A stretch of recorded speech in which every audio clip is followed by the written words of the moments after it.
Big Gamer out here. How are you guys doing today? I'm super. Thanks for asking. So guys, the game we have with us today is Lichdome Battlemage. Hope I said that right. On the Xbox One. As you can see, it's a good start. Seeing terrible popping in textures, which just goes to show the quality of this game, to be honest. So why have we chosen this game to look at today? So here on Raiders of the Worst Game, we like to have a little look at the critical receptions before we talk about the game. And this one is not looking good so far. So it's got about a 15 average over only 2 reviews, guys. So it is early days with this one on Metacritic. An average of 15 out of 100. That's right, it's pretty low. Official Xbox magazine, which are usually fairly kind when it comes to these reviews, have given it a lofty 20 out of 100 or 2 out of 10.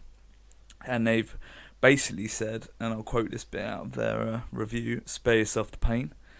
And it can be a bit of a painful experience. I've left the loading screen on here for a little while. Usually this is the kind of thing I would edit out for you guys, but I wanted to show you just how slowly the bar is going up. Don't worry guys, I do spare you the pain of waiting for it to hit 100. Once it gets to about 55, I think I just edit it out to save you guys the pain. Also, ICXM, which is quite a new site to me, I must admit, they've also reviewed the game, and they've their reviewer basically said $50 for the most broken Xbox game I've ever played, in anger really. And for me, I mean, I didn't pay $50 or 40 pounds, whatever you want to call it. I actually paid a little bit less, so I paid more like $40 for the game, and I feel a little bit ripped off. Now, I'm a big fan here, if you guys been following my videos, of the B-tier games. And I love to pick up a game that's not quite AAA, but is going for the big box release anyway. And as you can see, if you actually look at the gameplay on screen, it doesn't look terrible. The game isn't unenjoyable to play. It has its moments. For about 10 minutes, wielding the kind of the magic in each hand, it can be quite fun and destroying the enemies. Basically, what this game comes down to is like a first-person shooter, really, that is kind of set in this medieval world where your character's other half has kind of been offed, and you get to choose between a man and a woman, and choose your name, and that's about as far as the creator tools go. But from there, you're given these magical powers and told to go avenge this cult, basically, that has taken your lover away from you. And you get these mage powers, these magical powers.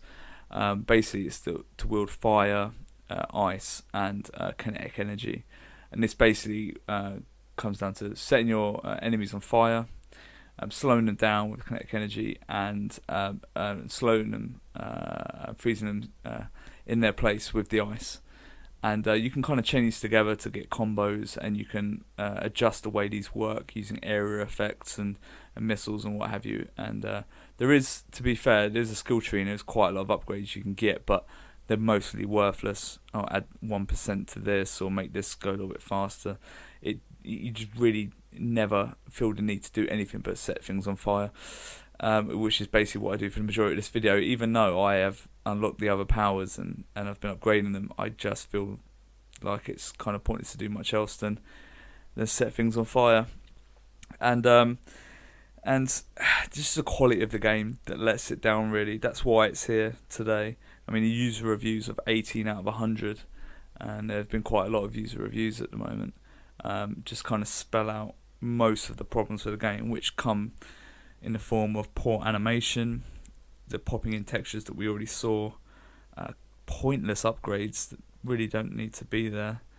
The enemy AI kind of just runs straight at you. Archers and stuff will kind of meander around in the background, but ultimately not do a lot there either. Bosses can just be kind of giant health bars, pointless bullet sponges that that don't offer that much of a challenge. They annoyingly hard to take down on high difficulties and very easy to dispatch of on lower difficulties.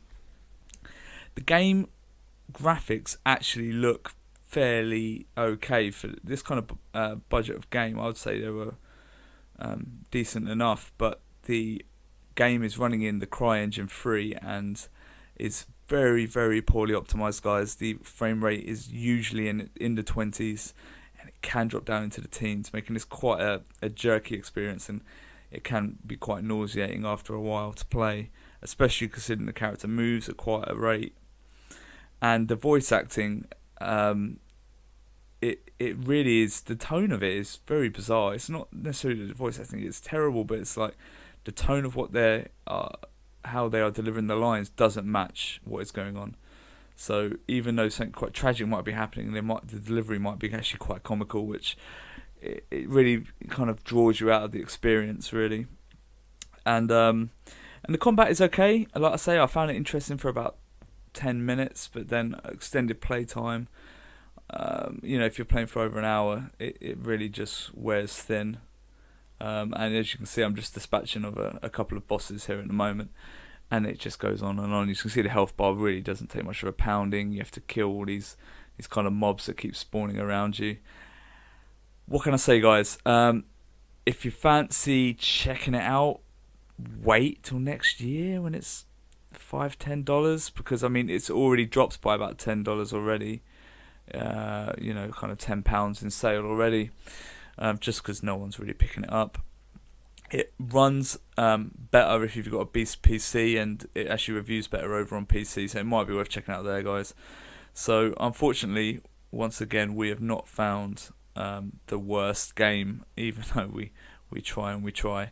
I'd probably give this game, guys, a 3 out of 10.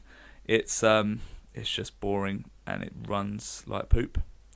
So guys, if you want to see more worst games, feel free to drop a like or share it with your friends.